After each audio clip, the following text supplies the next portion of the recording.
Здравейте! Честит 3 март на всички, които в момента гледате този канал. Днес е ден, пред който трябва да направим голям поклон пред всички български четници, паднали в защита на Шипченския проход и не само, из цяла България, както и на всички руски войски, помогнали за освобождаването на България. Сега тук голяма простотия. На фона на този флаг трябваше да звучи една песен на един състав Яку. Той мисля, че е азербайджански, защото той ми харесваше музикално. Песента се казва Капитан Петко Войвода.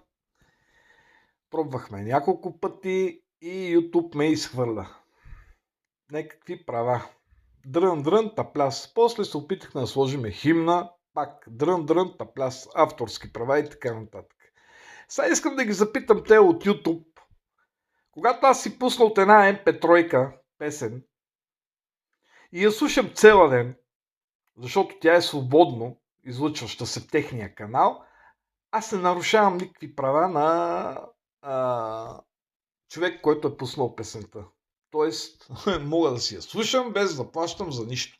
Но когато, примерно, искам тая песен някъде да я сложиме и в същия YouTube да се изпълнява, мене ми слагат някакви ограничения и ми блокират клиповете. Окей, няма проблеми. Така да бъде. Ще намерим начин и това ще се преодолее. Тоест, фон ще имам. Защото не мисля, че всичко в YouTube е както трябва. Но както и да е.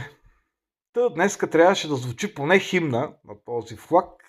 Не мога да звучи, защото 10 пъти го качваме, 10 пъти ми блокират клиповете. Както и да е. И отново, честит 3 март на всички. Помнете, че тази свобода не ни е дадена даром. В нея са загинали много хора.